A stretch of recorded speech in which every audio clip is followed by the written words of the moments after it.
അപ്പം മെന്റൽ ഹെൽത്തിന്റെ ട്രീറ്റ്മെന്റ് അല്ലെങ്കിൽ മെന്റൽ ഹെൽത്ത് എന്ന ഒരു കാര്യത്തിൽ സാധാരണ രോഗവും അല്ലെങ്കിൽ സാധാരണ പ്രശ്നങ്ങൾ കാണുന്ന പോലെ ഒരു സിംഗിൾ ഫാക്ടറിൽ നോക്കിയിട്ട് ആ സിംഗിൾ ഫാക്ടറിനെ മാത്രം മനസ്സിലാക്കി അതിലേക്ക് പോകുന്നതിന് പകരം കോംപ്ലക്സ് ആയിട്ടുള്ള ഒരു സിസ്റ്റമായിട്ട് നമ്മൾ മെന്റൽ ഹെൽത്തിനെ കണ്ട് ആ രീതിയിൽ അതിനെ ഹെൽപ്പ് ചെയ്യാൻ ശ്രമിക്കുമ്പോഴാണ് സാധാരണയായിട്ട്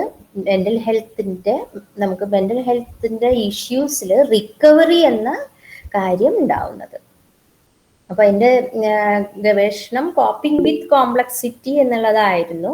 അതിൽ കോപ്പിംഗ് വിത്ത് കോംപ്ലക്സിറ്റി എന്നുള്ളതിൽ കോംപ്ലക്സ് ആണ് പ്രശ്നങ്ങൾ, മാനസിക പ്രശ്നങ്ങൾ വളരെ കോംപ്ലക്സ് ആണ്, പലതിലും കെട്ടുപിണഞ്ഞു കിടക്കുന്ന കാര്യങ്ങളാണ്, വെറും തലച്ചോറിന്റെ മാത്രം കാര്യമല്ല എന്നുള്ള ഒരു ബേസിക് അണ്ടർസ്റ്റാൻഡിങ്ങിൽ നിന്നിട്ടുള്ള ട്രീറ്റ്മെന്റ് മോഡ് ഡെവലപ്പ് ചെയ്യാണ്, കമ്മ്യൂണിറ്റി ബേസ്ഡ് ആയിട്ടുള്ളത് ഡെവലപ്പ് ചെയ്യാണ് ചെയ്തിട്ടുള്ളത്. Am I audible? Yes, ma'am, കേൾക്കാം. അപ്പം ഇനി പറയാൻ പോകുന്ന ഒരു ഇത്, മെന്റൽ ഹെൽത്തിനെ നമ്മൾ കോംപ്ലക്സ് അഡാപ്റ്റീവ് സിസ്റ്റം എന്ന ഒരു ടേം, ഒരു ഫ്രെയിം വർക്കിലാണ് എൻ്റെ ഗവേഷണത്തിൽ നമ്മൾ ഉപയോഗിച്ചത്. മെന്റൽ ഹെൽത്തിന് കോംപ്ലക്സ് അഡാപ്റ്റീവ് സിസ്റ്റം എന്ന് പറയുന്നത് കോംപ്ലക്സ് ആണ് എന്നുള്ളത് എല്ലാം ഇപ്പൊ നേരത്തെ പറഞ്ഞ അങ്ങോട്ടും ഇങ്ങോട്ടും ഇന്ററാക്ട് ചെയ്യുന്ന കുറെ ഏജൻസ് ചേർന്നിട്ടുള്ള ഒരു നെറ്റ്വർക്ക്. ആ സിസ്റ്റത്തില് കുറെ ഏജൻസ് ഉണ്ടാവും. ആ ഏജൻസ് തമ്മിൽ ചിലപ്പോൾ ഇക്വിലിബ്രിയം പോവും, ഇക്വിലിബ്രിയത്തിലേക്ക് തിരിച്ചു വരും. അങ്ങനെ ഒരു സിസ്റ്റം കോംപ്ലക്സ് ആയിട്ടുള്ള, ഡയറക്റ്റ് ആയിട്ടുള്ള ഇന്ററാക്ഷൻ ആയിക്കോണമെന്നില്ല. ചിലപ്പോൾ അത് ഇൻഡയറക്റ്റ് ആയിട്ടുള്ള ഇന്ററാക്ഷൻസ് ആവും ഉണ്ടാവുക. ചിലപ്പോൾ ആ സിസ്റ്റത്തിന്റെ ഉള്ളിൽ തന്നെ പുതിയ പുതിയ സംഭവങ്ങൾ ചിലപ്പോൾ എമേർജ് ചെയ്തു വരും. അങ്ങനെയുള്ള രീതിയിൽ ആണ് മെന്റൽ ഹെൽത്തിനെയും നമ്മൾ ആ വീക്ഷണകോണിലൂടെയാണ്, ആ ലെൻസിലൂടെയാണ് കാണാനുണ്ടായത്. ഇതിപ്പോ എക്സാമ്പിൾ നിങ്ങൾക്ക് പറയുമ്പോൾ ഇങ്ങനെ മനസ്സിലാക്കാൻ പറ്റും. ഇക്കോസിസ്റ്റം അല്ലെങ്കിൽ എക്കണോമി. ഇപ്പൊ നമ്മളെ മെന്റൽ ഹെൽത്തിനെ പല പല വെറും ഇപ്പൊ നമുക്ക് കയ്യിനൊരു വേദന, കാലിനൊരു വേദന എന്ന് പറയുമ്പോൾ ആ അവയവവുമായി ബന്ധപ്പെട്ട വേദനയാണല്ലോ. പക്ഷെ മനസ്സിന്റെ ഒരു വേദന എന്ന് പറയുമ്പോൾ ഒരു പക്ഷെ ആ അവയവം മാത്രമാവില്ല. ഇപ്പൊ ചിലപ്പോൾ എക്കണോമിക്കലായിട്ടുള്ള എക്കണോമിക് സിസ്റ്റത്തിൽ എന്തെങ്കിലും പ്രശ്നം വന്നാൽ നമുക്ക് മനസ്സിനെ ബാധിക്കും. ഇക്കോസിസ്റ്റത്തിൽ എന്തെങ്കിലും പ്രശ്നം വന്നാൽ മനസ്സിനെ ബാധിക്കും. സോഷ്യൽ സിസ്റ്റത്തിൽ എന്തെങ്കിലും പ്രശ്നം വന്നാൽ മനസ്സിനെ ബാധിക്കും. ഇമ്മ്യൂൺ സിസ്റ്റം, നമ്മുടെ ശരീരത്തിന്റെ ഉള്ളിൽ തന്നെയുള്ള ഇമ്മ്യൂൺ സിസ്റ്റത്തിൽ എന്തെങ്കിലും പ്രശ്നങ്ങൾ വന്നാലും നമ്മുടെ മനസ്സിനെ അത് ബാധിക്കും. അതുകൊണ്ടാണ് നമ്മൾ മെന്റൽ ഹെൽത്തിനെ തന്നെ നമ്മളൊരു കോംപ്ലക്സ് അഡാപ്റ്റീവ് സിസ്റ്റമായിട്ട് കാണുന്നത്. അപ്പൊ അതിൽ എപ്പോഴും ഒരു മൾട്ടി ലെവൽ സിസ്റ്റം ഉണ്ടായിരിക്കും. ശരീരം brain. Sorry, hello, excuse me, മാമിന്റെ സ്ക്രീൻ മൂവ് ചെയ്യുന്നില്ല കേട്ടോ. സ്ലൈഡ് ഷോയിലേക്ക് ഇടുവായിരുന്നെങ്കിൽ.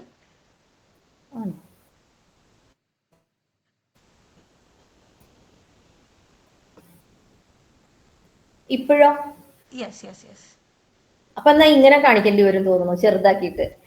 ഇത് സ്ക്രീൻ ലാർജ് ആക്കുമ്പോഴാണ് കാണാത്തത് തോന്നുന്നു. ഓക്കെ ഓക്കെ, അങ്ങനെയാണെങ്കിൽ മാം ഇപ്പോഴോ?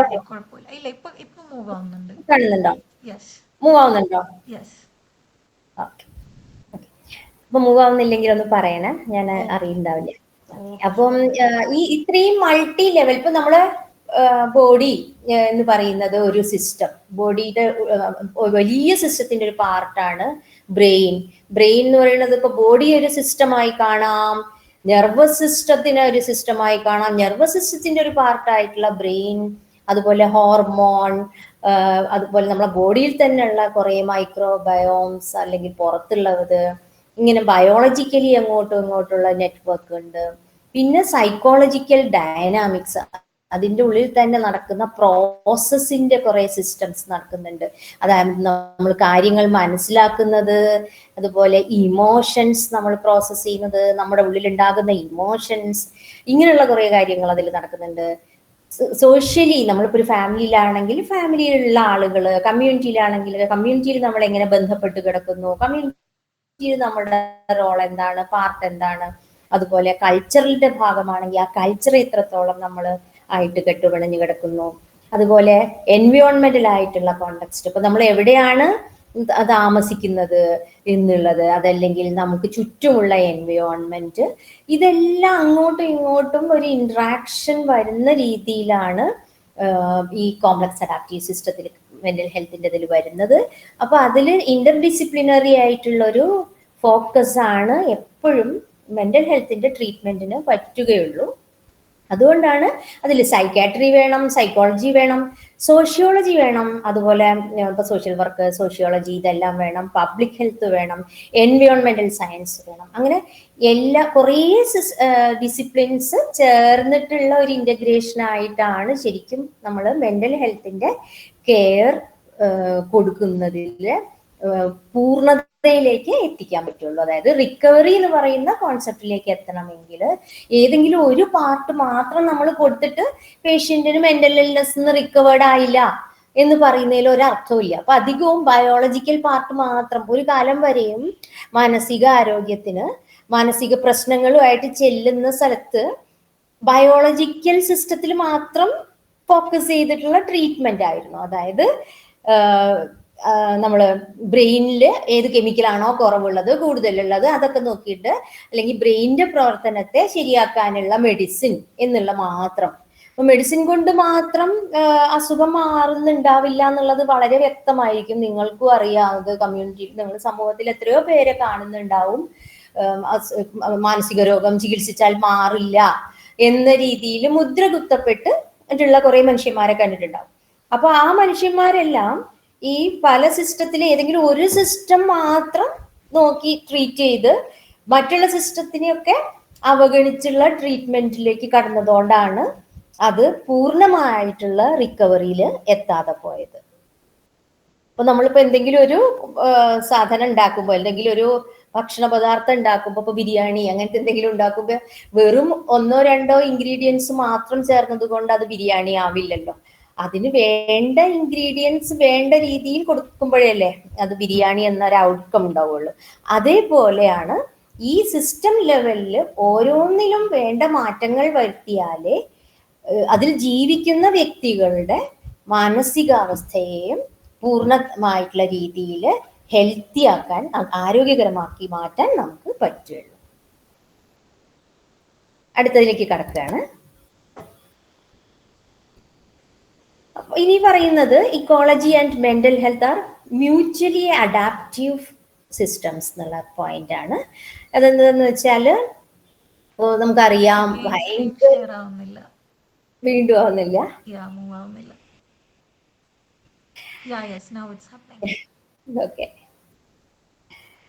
ഓക്കെ ഇപ്പൊ എന്നാ ഇങ്ങനെ വെക്കാം. ഇക്കോളജിക്ക് നിങ്ങൾക്ക് അത് അറിയാവുന്ന ഒരു കാര്യം തന്നെയാണ്. പലർക്കും ഇക്കോ ആൻസൈറ്റി എന്ന് പറഞ്ഞ സംഭവം ഉണ്ടാവാം. ഇപ്പോ പൊല്യൂഷൻ ഒക്കെ ഭയങ്കര കൂടുതലുള്ള ഏരിയയിൽ ജീവിക്കുന്ന ആളുകൾക്ക് അവർക്ക് ഉണ്ടാവാൻ പോകുന്ന പ്രശ്നങ്ങളെ കുറിച്ച് അവരെപ്പോഴും ഭയങ്കര ആൻഷ്യസ് ആയിരിക്കും. അതല്ല ഇവിടെ ഇപ്പം ഇന്ന് ഫ്ലഡ് ഉണ്ടാവുന്നു എന്ന് കേൾക്കുമ്പോൾ നമുക്ക് ഉണ്ടാവാവുന്ന, അല്ലെങ്കിൽ നമ്മുടെ ഫാമിലിയിലോ നമ്മൾ അറിയാവുന്നവരിലോ പെട്ട ആരുടെയെങ്കിലും നാട്ടില് ഫ്ലഡ് ഉണ്ടാവുന്നു അങ്ങനത്തെയൊക്കെ കേട്ട് കഴിയുമ്പോൾ നമ്മൾ ഭയങ്കര മനസ്സിൽ സന്തോഷത്തോടെ അല്ലല്ലോ നമ്മൾ ആരും ഇരിക്കുക. ഒരുപക്ഷെ നമ്മളുടെ ആരെങ്കിലും നഷ്ടപ്പെട്ട് കഴിയും. ചിലപ്പോൾ നമ്മുടെ വേണ്ടപ്പെട്ട സാധനങ്ങൾ നഷ്ടപ്പെടും, ആളുകൾ നഷ്ടപ്പെടും. അങ്ങനെയുള്ള ഓരോന്നും നഷ്ടപ്പെടുമ്പോഴുള്ള വേദന, പിന്നെ നമ്മളെ തന്നെ ചിലപ്പോൾ അവിടെ നിന്ന് മാറ്റി പാർപ്പിക്കേണ്ടി വരും. അങ്ങനെ നമ്മളെ മാറ്റി താമസിപ്പിക്കേണ്ടി വരുമ്പോൾ ഉണ്ടാകുന്ന മാനസിക പ്രശ്നങ്ങള്, ഇതെല്ലാം ഈ ഇക്കോളജിക്കലായിട്ടുള്ള പ്രശ്നങ്ങൾ മാനസികാവസ്ഥയെ എങ്ങനെ ഇൻഫ്ലുവൻസ് ചെയ്യുന്നു, എങ്ങനെ സ്വാധീനിക്കുന്നു എന്നുള്ളതിന്റെ എക്സാമ്പിളുകളാണ്. പിന്നെ ഇപ്പൊ തിരിച്ചും മാനസികമായിട്ട് നമ്മൾ ഭയങ്കര അധികം ദീർഘവീക്ഷണം ഒന്നുമില്ലാതെ അപ്പോഴത്തെ കാര്യങ്ങൾ അപ്പോഴത്തെ സാധിക്കുക എന്ന രീതിയിൽ പോകുന്ന ഭയങ്കര ഒരു കൺസ്യൂമറിസം ഒക്കെ ഉള്ള ഉപഭോക്തൃ സംസ്കാരം കുറച്ച് ഓവറായിട്ടുള്ള അങ്ങനെയൊക്കെ ഉള്ള മെന്റൽ ഹെൽത്ത്, അങ്ങനത്തെ ഒരു പുവർ മെന്റൽ ഹെൽത്ത് ഇതിൽ പോകുന്ന ആൾക്കാരാണെങ്കിൽ ഉറപ്പാണ് അവിടെ ഉണ്ടാവുന്ന പ്രകൃതിയുമായി നമ്മൾ ബന്ധപ്പെട്ട ബിഹേവിയറും നമ്മളത് മോശമായിരിക്കും. പ്രകൃതിയെ ചൂഷണം ചെയ്യുന്ന, ഓവറായിട്ട് ചൂഷണം ചെയ്യുന്ന രീതിയിലുള്ള ബിഹേവിയേഴ്സ് ആയിരിക്കും നമ്മൾ മെന്റൽ ഹെൽത്ത് പുവർ ആകുമ്പോൾ നമ്മൾ അധികം അങ്ങോട്ട് കൊടുക്കുന്നുണ്ടാവുക. അതുപോലെ അടുത്തത് ഹെൽത്തി ആയിട്ടൊരു ഇക്കോസിസ്റ്റം ആണെങ്കിൽ നമുക്കറിയാം അത് അവിടെ ജീവിക്കുന്ന ആളുകളുടെ വെൽബീയിങ് കൂടും, അതുപോലെ അവർക്ക് പ്രശ്നങ്ങളെ തരണം ചെയ്യാനൊക്കെ ഉള്ള ഒരു എബിലിറ്റി കൂടും, അവർക്ക് ഒന്നും കൂടെ അർത്ഥവത്തായിട്ട് ജീവിക്കുന്ന ഒരു പ്രതീതി ലൈഫിൽ ഉണ്ടാക്കിയെടുക്കാനും ഒക്കെ പറ്റും. അതായത് ഒരു ആരോഗ്യകരമായ ഒരു എൻവയോൺമെന്റിൽ നമ്മൾ ജീവിക്കുന്നു.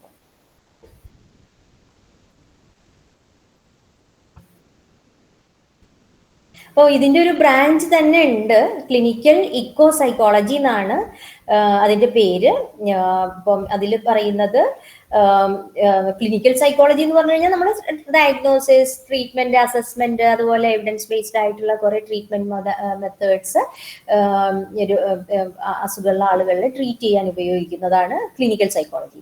ഇക്കോ സൈക്കോളജി എന്ന് പറയുമ്പോൾ ഹ്യൂമനും മനുഷ്യനും പ്രകൃതിയും തമ്മിലുള്ള ബന്ധം, അതായത് മാനസിക തലത്തിലുള്ള ബന്ധത്തെ കുറിച്ച് പഠിക്കുന്ന ഒരു ശാഖയാണ്. അപ്പൊ ഇതിന്റെ രണ്ടും കൂടെ ചേർന്നിട്ടുള്ള ഒരു ശാഖ ഡെവലപ്പ് ചെയ്തിട്ടുണ്ട്. 2020-കൾക്ക് ശേഷമുള്ള പല പേപ്പേഴ്സാണ് അങ്ങനത്തെ വന്നിട്ടുള്ളത്. ക്ലിനിക്കൽ ഇക്കോ സൈക്കോളജി എന്ന് പറഞ്ഞിട്ടുള്ളത്. അതായത് അത് ക്ലിനിക്കൽ, അതായത് മെന്റൽ ഹെൽത്തില് എങ്ങനെയാണ് ഓരോ ഇക്കോളജിക്കൽ ആയിട്ടുള്ള ക്രൈസിസ് ഇമ്പാക്ട് ചെയ്യുന്നത് എന്നുള്ളതൊക്കെ നോക്കാൻ വേണ്ടിയിട്ട്, അതുപോലെ മെന്റൽ ഹെൽത്ത് ഇംപ്രൂവ് ചെയ്യിക്കാൻ നമുക്ക് ഇക്കോളജിക്കലായിട്ടുള്ള എന്തെല്ലാം കാര്യങ്ങൾ, നേച്ചറിലെ എന്തെല്ലാം കാര്യങ്ങൾ ഹീലിംഗ് കോണ്ടെക്സ്റ്റിലേക്ക് കൊണ്ടുവന്ന് ഉപയോഗിക്കാൻ പറ്റും എന്നുള്ളതൊക്കെയാണ് ഈ മേഖലയിൽ കൂടുതലായിട്ടും പഠനങ്ങൾ നടത്തിയിട്ടുള്ളത്. അതായത് ഇതാണ് അതിൻ്റെ ഒരു പിക്ചർ വരുന്നത്. ക്ലിനിക്കൽ സൈക്കോളജി ഇത് ഓവർലാപ്പ് ചെയ്തിട്ടാണ് ഇക്കോ സൈക്കോളജിയും ക്ലിനിക്കൽ സൈക്കോളജിയുടെ ഓവർലാപ്പിംഗ് ആയിട്ടാണ് ക്ലിനിക്കൽ ഇക്കോ സൈക്കോളജി വരുന്നത്. അപ്പം നിങ്ങൾക്ക് ഓർത്തെടുക്കാൻ പറ്റുമോ ഏതെങ്കിലും ഒരു സമയത്ത് പ്രകൃതി നിങ്ങളുടെ മെന്റൽ ഹെൽത്തിനെ ബാധിച്ചതായിട്ട് എന്നുള്ളത് നിങ്ങളൊന്ന് ഓർത്ത് നോക്കൂ. അതായത് ക്ലൈമറ്റ് അല്ലെങ്കിൽ പ്രകൃതിയിലെ ഏതെങ്കിലും കാര്യങ്ങൾ നിങ്ങളുടെ മാനസികാവസ്ഥയെ സ്വാധീനിച്ചിട്ടുള്ളതായിട്ട് നിങ്ങൾക്ക് ഓർമ്മയിലുണ്ടോ എന്നുള്ളത്. ഇപ്പൊ ഞങ്ങൾ കാണുന്ന ഈ മാർജിനലൈസ്ഡ് ആയിട്ടുള്ള പൂറസ്റ്റ് ആയിട്ടുള്ള ആളുകളുടെ, ഇപ്പോൾ കോസ്റ്റൽ ഏരിയയിലുള്ള കുറേ ക്ലയൻസ് നമുക്കുണ്ട്. ഇപ്പൊ പൊന്നാനി, അങ്ങനെ കുറേ കോസ്റ്റൽ ഏരിയാസിൽ കുറേ ക്ലയൻസ് ഉണ്ട്. അപ്പൊ അവർക്കൊക്കെ ഓരോ മഴക്കാലവും ഭയങ്കര ഭീതി നിറഞ്ഞതാണ്. കാരണം മഴക്കാലത്ത് നമ്മളിപ്പോ അവരുടെ വീട്ടിലേക്ക് പോകുമ്പോൾ ആ കുടിലുകളിലൊക്കെ, കട്ടിലൊക്കെ അടിഭാഗത്തൊക്കെ വെള്ളമായിരിക്കും. അപ്പൊ അടിഭാഗത്ത് വെള്ളവും മുകളിൽ ചിലപ്പോൾ ഈച്ചയും ഇതൊക്കെ ഇരുന്നിട്ട് മുറിവോ അങ്ങനെയൊക്കെ ആയിട്ട് എന്തെങ്കിലും അതായിട്ട് അസുഖമുള്ള ഒരു പേഷ്യന്റ് കിടക്കുന്നുണ്ടാവും, അപ്പുറത്ത് വേറെ എന്തെങ്കിലും അസുഖമുള്ളവർ കിടക്കുന്നുണ്ടാവും. ഭക്ഷണം അങ്ങനത്തെ കാര്യങ്ങൾ, കടലിൽ പോകാൻ അവർക്ക് പറ്റാത്തതിന്റെ മുകളിൽ കുറെ സാമ്പത്തികമായിട്ടുള്ള പ്രശ്നങ്ങൾ ഉണ്ടാവും. അങ്ങനെ കുറേ കാര്യങ്ങൾ, പ്രകൃതിയുടെ തന്നെ കുറെ കാര്യങ്ങൾ ഇവരുടെ ജീവിതത്തിനെ ബാധിക്കുന്നു. ജീവിതത്തിനെ ബാധിക്കുന്ന പല കാര്യങ്ങൾ നമ്മുടെ മാനസികാവസ്ഥയെ ബാധിക്കുന്നു, ശാരീരികാവസ്ഥയെ ബാധിക്കുന്നു. ശാരീരികാവസ്ഥയെ ബാധിക്കുന്ന കുറെ കാര്യങ്ങൾ മാനസികാവസ്ഥയെ ബാധിക്കുന്നു. അത് തന്നെ ഇപ്പൊ കുറെ അസുഖങ്ങളുള്ള ഒരാൾക്ക് അതിന്റെ ട്രീറ്റ്മെന്റും കാര്യങ്ങളുമായിട്ട് നടക്കുമ്പോൾ കയ്യിൽ എന്തെങ്കിലും ക്യാഷ് കയ്യിലുണ്ടെങ്കിൽ അത് അതിന് പോവുകയും ചെയ്യുന്നു. അപ്പോൾ അവരുടെ അടിസ്ഥാനപരമായിട്ടുള്ള കുറെ ആവശ്യങ്ങൾ നടക്കാതെ പോകുന്നു. ഇങ്ങനെ ഉള്ള കുറെ എക്സാമ്പിൾസ് നമുക്ക് നമ്മളുടെ കമ്മ്യൂണിറ്റിയുടെ സർവീസിൽ നമുക്ക് കാണാൻ പറ്റും. ഓരോരുത്തർ പറയുന്ന കഥകളിലുണ്ടാവും. ഇപ്പൊ ട്രൈബൽസിന്റെ ഇടയിലുള്ളതാണെങ്കിൽ ഉണ്ടാവും. ഇപ്പൊ നമുക്ക് ചൂരൽമല ആ സ്ഥലത്തൊക്കെ ഉള്ള ക്ലയൻസ് ഉണ്ട്. അവർക്കും ഒക്കെ ഇപ്പൊ ഈ ഉരുൾപൊട്ടൽ കഴിഞ്ഞതിന് ശേഷം അവരുടെ മാനസികാവസ്ഥകളിൽ വന്ന ഓരോ മാറ്റങ്ങളും അതൊക്കെ നമ്മളോട് കഥകളായിട്ടും അതൊക്കെ പറയാറുള്ളതുണ്ട്. അപ്പോൾ അത് വളരെ സാർവത്രികമായിട്ട് എല്ലായിടത്തും കാണുന്ന ഒരു കാര്യമാണ്. പ്രകൃതിയുടെ പല കാര്യങ്ങളും നമ്മുടെ മനസ്സിനെ അഫക്റ്റ് ചെയ്യുന്നു എന്നുള്ളത്.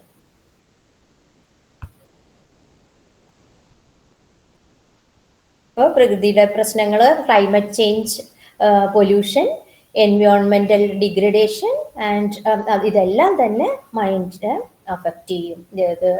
ഈ ഒരു ഫ്രെയിംവർക്കിൽ ഇങ്ങനൊരു ഇത് ക്ലിനിക്കൽ ഇക്കോ സൈക്കോളജി എന്നുള്ള ഒരു ഇതിൽ ഡെവലപ്പ് ചെയ്ത ആള് ഈ തോമാൻ കൊളേറ്റ്സർ 2021 ആ ആർട്ടിക്കിൾ ഇറങ്ങിയിട്ടുള്ളത്. പിന്നെ ഇത് എങ്ങനെ ബാധിക്കുന്നു എന്നുള്ള ഒരു പോയിന്റ് ആണ് വരുന്നത്. അതിന് ഡയറക്റ്റ് ആയിട്ട് ബാധിക്കുന്നതുമുണ്ട്, ഇൻഡയറക്റ്റ് ആയിട്ട് ബാധിക്കുന്നതുമുണ്ട്.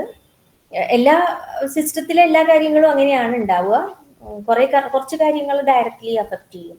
ഇപ്പോൾ നമ്മള് ഈ സ്ട്രെസ് ഉള്ള ഒരു സ്ഥലത്ത് ഇപ്പൊ എന്താ ഉഷ്ണക്കാറ്റ് വീശുന്ന സ്ഥലം, അതല്ലെങ്കിൽ ഭയങ്കരമായിട്ട് പൊല്യൂഷൻ ഉള്ള ഒരു സ്ഥലം, അല്ലെങ്കിൽ ഉരുൾപൊട്ടൽ, ഫ്ലഡ്, അങ്ങനെയൊക്കെ ഉള്ള ഒരു സ്ഥലത്ത് ഡയറക്റ്റ്ലി അതിന്റെ ഭാഗമായ ആളുകൾക്ക് അതിൽ നിന്നുണ്ടാവുന്ന സ്ട്രെസ് അത് എത്രമാത്രം ഉണ്ടാവും എന്ന് അറിയാമല്ലോ.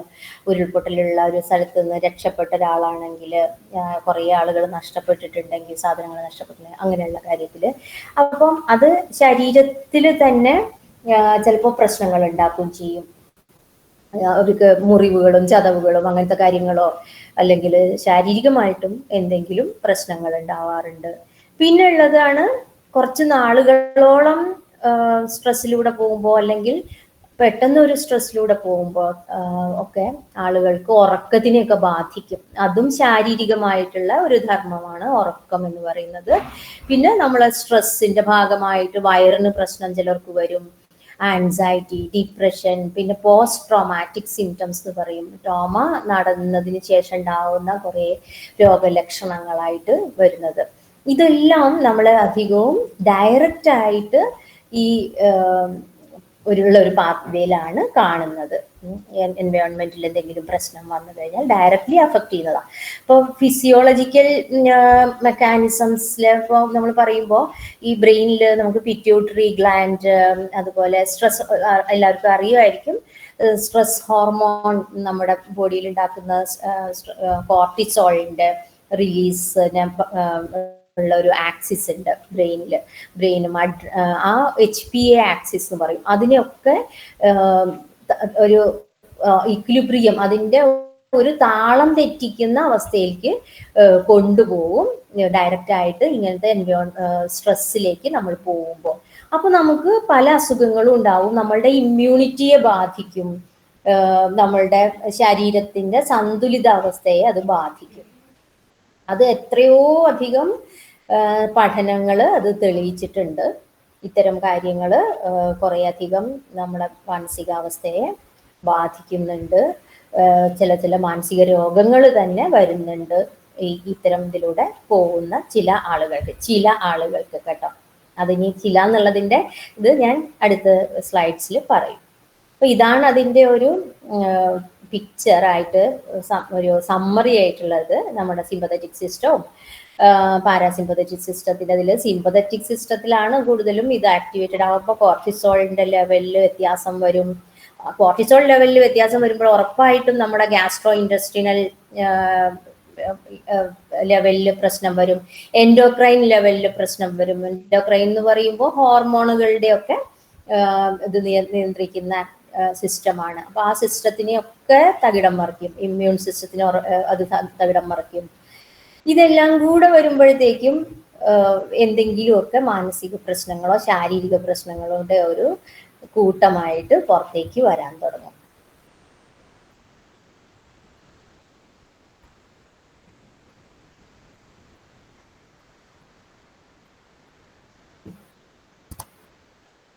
സ്ലൈഡ് മാറുന്നത് കാണുന്നുണ്ടല്ലോ അല്ലേ? ഹലോ, കാണുന്നുണ്ട്. ഓക്കെ.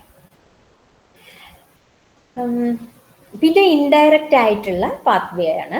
അതിൽ ഇപ്പോൾ നേരത്തെ പറഞ്ഞത് ഡയറക്ട്ലി ഇപ്പോൾ ഇത് ശരീരത്തിന്റെ താളത്തിന്, അതായത് ഹോമിയോസ്റ്റാസിസ് എന്ന് പറയുന്ന കണ്ടീഷനെയൊക്കെ ബാധിക്കും.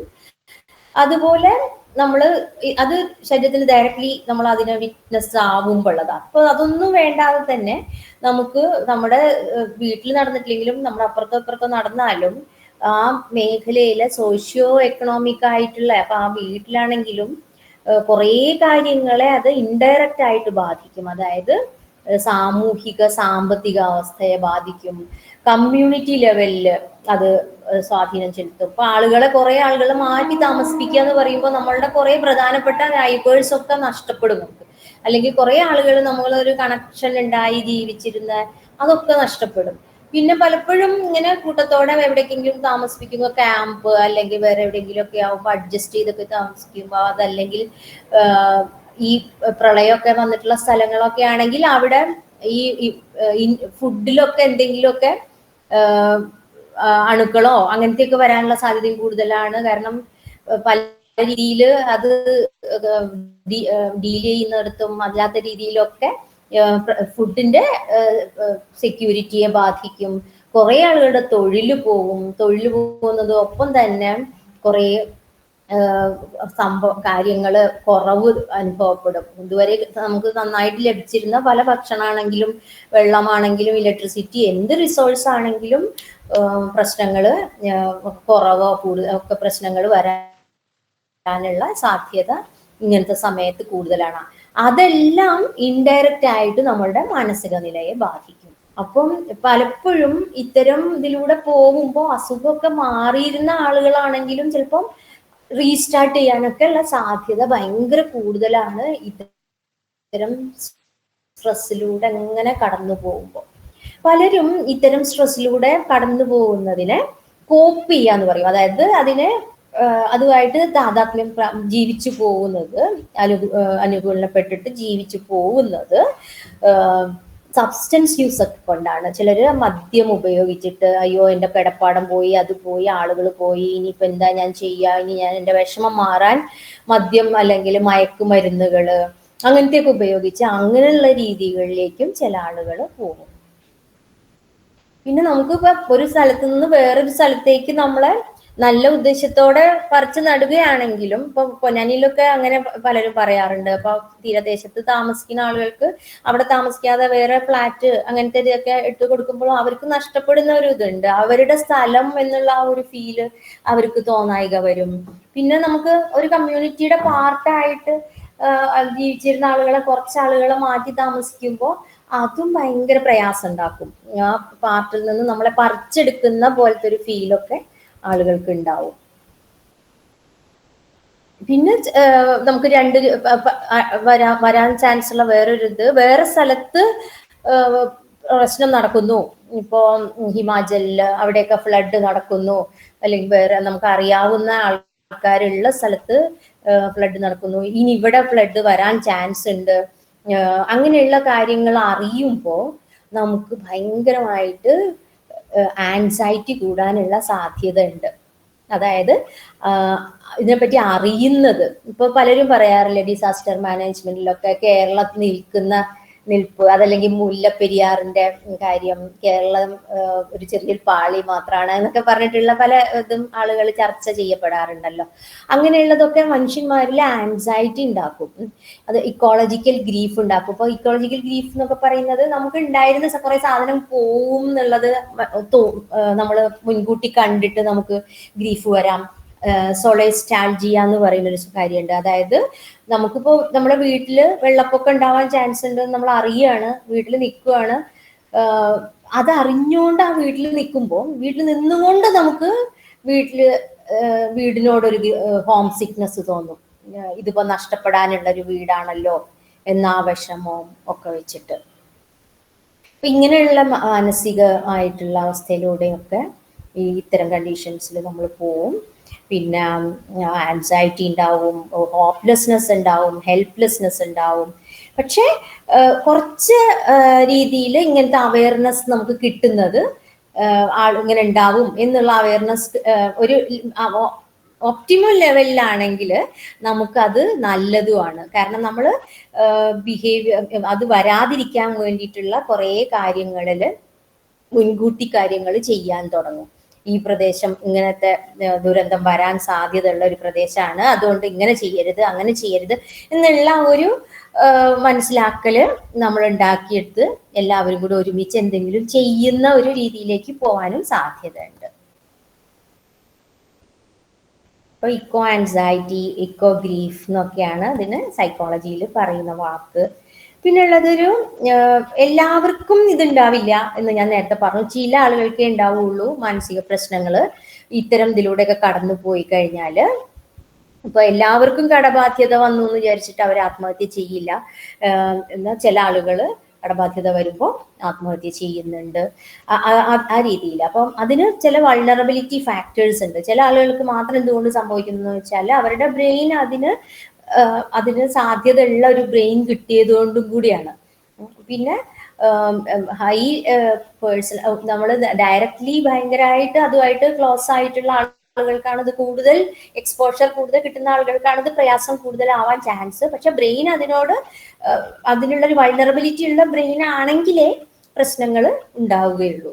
പിന്നെ ലോ സോഷ്യോ എക്കണോമിക്സ് റിസോഴ്സസ്, അല്ലെങ്കിൽ നമുക്ക് എത്തിപ്പെടാൻ പറ്റുന്നില്ല, ഹെൽപ്പ് സീക്ക് ചെയ്യാൻ പറ്റുന്നില്ല, ഒന്നും കിട്ടുന്നില്ല, ദാരിദ്ര്യം. അപ്പൊ ദാരിദ്ര്യവും മെന്റൽ ഹെൽത്തും തമ്മിൽ ഭയങ്കര കണക്ഷനാണ്. ഇപ്പൊ നമ്മൾ കാണുന്ന കമ്മ്യൂണിറ്റിയിലുള്ള പല പേഷ്യൻസും ദുഃഖം പലപ്പോഴും ഭക്ഷണം കിട്ടാത്തതോ, അതല്ലെങ്കിൽ ചെറിയ കുട്ടികൾ അല്ലെങ്കിൽ ടീനേജേഴ്സ് ആയിട്ടുള്ള കുട്ടികളുടെ വീട്ടില് ടോയ്ലറ്റിന് ഡോർ ഇല്ലാത്തതിൻ്റെയൊക്കെ വിഷമമൊക്കെ ആവും. അല്ലെങ്കിൽ കൊതുക് കടിച്ചിട്ട് ഉറങ്ങാൻ പറ്റാത്തതുണ്ടാവും, അസുഖം ഉണ്ടാവും, കൊതുക് കടിച്ചിട്ട് ഉറങ്ങാൻ പറ്റാത്തതുണ്ടാവുമ്പോൾ കാര്യങ്ങൾ കൊതുക് കടിച്ചിട്ടാണ്. വീട്ടിൽ കറണ്ട് ഉണ്ടോ, ഇലക്ട്രിസിറ്റി ഉണ്ടോ എന്ന് അറിയുണ്ടാവില്ല ചികിത്സിക്കുന്ന ആൾക്ക്, വീട്ടിൽ ഫാൻ ഉണ്ടോ എന്ന് അറിയുണ്ടാവില്ല. അപ്പൊ ഉറങ്ങണില്ല എന്ന് കേൾക്കുമ്പോഴത്തേക്കും ഇതൊന്നും അറിയാതെ ബ്രെയിനെ മാത്രം ചികിത്സിക്കുന്ന ഒരാളാണെങ്കിൽ വേഗം ഉറക്കത്തിനുള്ള മരുന്ന് അങ്ങ് കൊടുത്ത് മാറ്റുക ചെയ്യുക. പക്ഷെ ഇങ്ങനെയുള്ള സ്ഥലത്ത് ചില ആളുകൾക്ക് ഇങ്ങനെ പാരിസ്ഥിതികമായിട്ടുള്ള പല കാരണങ്ങൾ കൊണ്ടും ഇങ്ങനെ ഉറക്കം നഷ്ടപ്പെടലും, ആദ്യമേ എന്തെങ്കിലും പ്രശ്നങ്ങൾ മനസ്സിന് ഉണ്ടായിട്ടുള്ള ആളുകളൊക്കെ ആണെങ്കിൽ ഇത്തരം പാരിസ്ഥിതിക പ്രശ്നങ്ങളോ അങ്ങനത്തെയൊക്കെ വരുമ്പോൾ കൂടുതൽ അഫക്റ്റഡ് ആവാൻ സാധ്യതയുണ്ട്. മനസ്സിനോ ശാരീരികമായിട്ടോ ഓൾറെഡി പ്രശ്നമുള്ള ആൾക്കാരൊക്കെ ആണെങ്കിൽ. പിന്നെ സോഷ്യലി ഒറ്റപ്പെട്ട് നിൽക്കുന്ന ആളുകളാണെങ്കിലും ഭയങ്കരമായിട്ട് സാധ്യത കൂടുതലാണ് എന്തെങ്കിലും മാനസിക പ്രശ്നം വരാനായിട്ട്. അധികവും യങ്ങറായിട്ടുള്ള ഫീമെയിൽസിനാണ് ഈ ഇക്കോളജിക്കൽ ലെവലിലുള്ള ആൻസൈറ്റി കൂടുതലുള്ളതായിട്ട് പഠനങ്ങളിൽ കാണിക്കുന്നത്. പിന്നെ പ്രൊട്ടക്റ്റീവ് ഫാക്ടേഴ്സ്, ഇപ്പൊ നേരത്തെ പറഞ്ഞ റിസ്ക് ഫാക്ടേഴ്സ്, വരാൻ സാധ്യത ഉള്ളത് എങ്ങനത്തെ ആൾക്കാരാണെന്നാണ്. ഇനി വരാൻ സാധ്യത കുറവുള്ളത് പ്രകൃതിയായിട്ട് നല്ല കണക്ഷൻ ഉള്ള ആൾക്കാർക്കൊക്കെ ഇത് വരുന്ന സാധ്യത കുറവാണ്. അപ്പോൾ പ്രകൃതിയായിട്ട് കൂടുതൽ കണക്ഷൻ ഉണ്ടാക്കി കൊടുത്തു കഴിഞ്ഞാൽ നമുക്ക് കുറച്ചും കൂടെ റെസിലിയന്റ് ആവാൻ പറ്റുമെന്നും കൂടി അതിന് അർത്ഥമുണ്ട്. പിന്നെ സോഷ്യലി കണക്റ്റഡ് ആയിട്ടുള്ള ആളുകൾക്ക് വരാനുള്ള സാധ്യത കുറവാണ്. പിന്നുള്ളത് അവർക്ക് ചില ആളുകളുടെ പേഴ്സണാലിറ്റിയിൽ തന്നെ നല്ലൊരു എനിക്ക് പറ്റും, അല്ല ഒരു ഹോപ്പ്, ഒരു ജീവിതത്തിനെ പറ്റിയൊരു പ്രതീക്ഷ, അതല്ലെങ്കിൽ എൻവയോൺമെന്റിന് വേണ്ടിയിട്ടുള്ള കുറെ എൻവയോൺമെന്റിനെ സംരക്ഷിക്കാനും ഒക്കെ ഉള്ള ആക്ഷൻസ് ഒക്കെ ചെയ്യുന്ന രീതിയിലുള്ള ആളുകൾക്ക് ഇത് വരാനുള്ള സാധ്യത കുറവാണ്. പിന്നെയുള്ളത് നമ്മുടെ ഇമോഷൻ ചില ആളുകൾക്ക് കൺട്രോൾ ചെയ്യാനൊന്നും പറ്റില്ല, ചിന്തകളെ ഒന്നും കൺട്രോൾ ചെയ്യാൻ ഉള്ള കഴിവുണ്ടാവില്ല.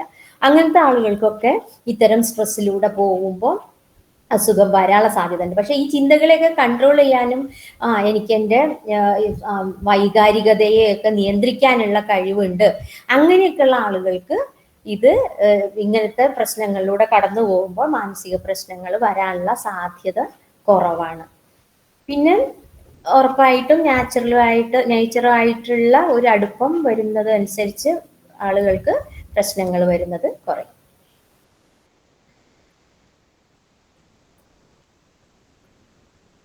ഇതില് ക്ലിനിക്കൽ ഇക്കോ സൈക്കോളജിയിൽ മെയിനായിട്ട് ഉപയോഗിക്കുന്ന നേച്ചറിന്റെ ഈ ഒരു നമ്മൾ മനസ്സിലാക്കല് നമ്മൾ ട്രീറ്റ്മെന്റിലേക്ക് എങ്ങനെ ഉപയോഗിക്കാം എന്നുള്ളതാണ്. അപ്പം ആളുകളെ കൂടുതലും സോഷ്യലി കണക്റ്റഡ് ആക്കാനും, അതുപോലെ ഇപ്പോൾ കളക്റ്റീവായിട്ട് എല്ലാവരും കൂടെ പല കാര്യങ്ങളും ഇരുന്ന് ചർച്ച ചെയ്യലും അങ്ങനെയൊക്കെ ചെയ്യുമ്പോൾ പല ആളുകളും അങ്ങോട്ടും ഇങ്ങോട്ടും ആശയങ്ങൾ കൈമാറുമ്പോൾ കുറെ ഹെൽപ്ലെസ്നെസ്സിനെയൊക്കെ മാറ്റിയെടുക്കാൻ പറ്റും നമുക്ക്. പിന്നെ പെറ്റ്സിനെയൊക്കെ നോക്കുന്നത്, അതുപോലെ പുറത്ത് പോകുന്നത്, പുറത്ത് ഇപ്പോൾ ഒരു ഹോസ്റ്റൽ ഏരിയയിലൊക്കെ ഉള്ള ആളുകളാണെങ്കിൽ ഒരു ബീച്ചിലൂടെ നടത്തം, അതല്ലെങ്കിൽ നമ്മൾ നല്ല എന്താ ഫോറസ്റ്റ് വാക്ക് അങ്ങനത്തെ രീതിയിലുള്ള കാര്യങ്ങളൊക്കെ ചെയ്യുന്നത് തെറാപ്പിയിൽ ഭാഗമാക്കിയിട്ട് നമ്മൾ മാറ്റാറുണ്ട് ഈ ഒരു അണ്ടർസ്റ്റാൻഡിങ്ങിൽ. പിന്നെ കാര്യങ്ങൾ മനസ്സിലാക്കിപ്പിക്കാനും ഇത് അതുപോലെ ആക്സെപ്റ്റ് ചെയ്യാനും ഒക്കെ ആളുകളെ പ്രൊമോട്ട് ചെയ്യാണ് ഇതിൽ നമ്മൾ ക്ലിനിക്കലി ഉപയോഗിക്കുന്ന ടൂൾസ്. കമ്മ്യൂണിറ്റിയിൽ തന്നെ നിർത്തിയിട്ടുള്ള ഇന്റർവെൻഷൻസ് ആണ് ഏറ്റവും ആക്സസിബിൾ ആയിട്ടുള്ളത് ആളുകൾക്ക്. അതല്ലെങ്കിൽ ആ സെന്ററിലേക്ക് ചെന്ന് ചികിത്സ തേടേണ്ട അവസ്ഥയ്ക്ക് വരും. നമ്മളുടെ ഓർഗനൈസേഷൻ ചെയ്യുന്നതിൽ അങ്ങനെയല്ല, കമ്മ്യൂണിറ്റിക്ക് അങ്ങോട്ട് പോയിട്ടാണ് ഒരു സെന്ററിൽ ഇരുന്നിട്ടുള്ള അല്ലെങ്കിൽ ഹോസ്പിറ്റലൈസ് ചെയ്തിട്ടുള്ളതല്ല, കമ്മ്യൂണിറ്റിയിൽ ആ ഇക്കോസിസ്റ്റത്തിൽ നിർത്തിയിട്ടാണ് ആളുകളെ അതിനെ അഡാപ്റ്റ് ചെയ്യാനും ആക്സെപ്റ്റ് ചെയ്യാനും പ്രാപ്തമാക്കുന്നത്.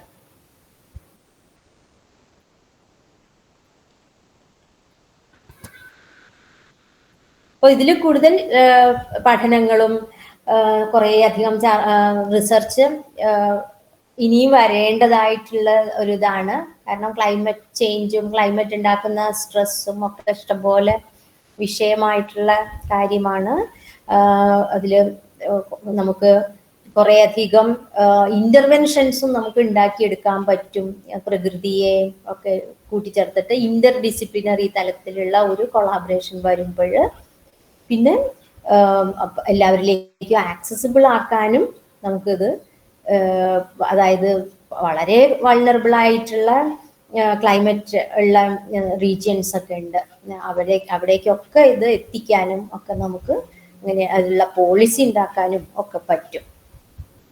ഈ ഒരു ഓവർവ്യൂ ആണ് ഈ ഒരു ടോപ്പിക്കിനെ കുറിച്ചിട്ട് എനിക്ക് പറയാനുള്ളത്. ഇനി ഇതിന് എന്തെങ്കിലും ചോദ്യങ്ങൾ ഉണ്ടെങ്കിൽ ചോദിക്കാം. പക്ഷെ എനിക്ക് കുറച്ച് ക്വസ്റ്റ്യൻസ് തന്നിട്ടുണ്ട്, ഇപ്പോഴാണോ അതെങ്ങനെയാണോ വേണ്ടതെന്നുള്ളതൊന്ന് പറഞ്ഞാൽ നന്നായിരുന്നു. മാം നമുക്ക് ആ ക്വസ്റ്റ്യൻസും കൂടി ഡീൽ ചെയ്ത് ലൈക്ക് മാം പ്രസന്റ് ചെയ്തിട്ട് അവസാനം ക്വസ്റ്റ്യൻ ആൻഡ് ആൻസറിലേക്ക് പോകാൻ തോന്നുന്നു. ഓക്കെ എന്നാല് അപ്പം ഇതില് ഒരു ഞാൻ ക്വസ്റ്റ്യൻ ആൻസർ ആയിട്ട് സംസാരിക്കാം. ഇത് പ്രസന്റ് ചെയ്യുന്നില്ല, ഇത് ഷെയർ ചെയ്യുന്നില്ല.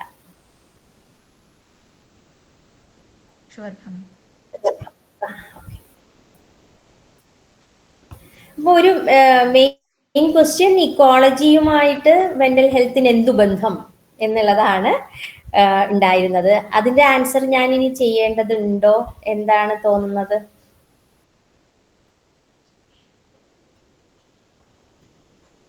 ഓഡിയൻസിന് പറയാം നിങ്ങൾക്ക് എന്തെങ്കിലും അറിയേണ്ടതുണ്ട് എന്നുണ്ടെങ്കിൽ.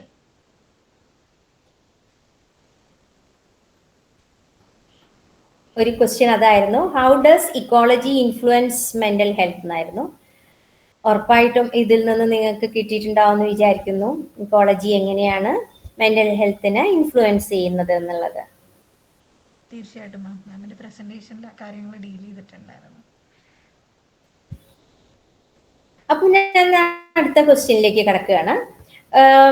പാനിക് അറ്റാക്സിന്റെ കാര്യമാണ്. അത് ഞാൻ എപ്പോഴും കാണാറുള്ളതും. ഈ ഇതില് അഡോളസൻസ് ഉണ്ടോ? എങ്ങനെയാണ് ഓഡിയൻസിൽ അഡോളസൻസ് ഉണ്ടോ?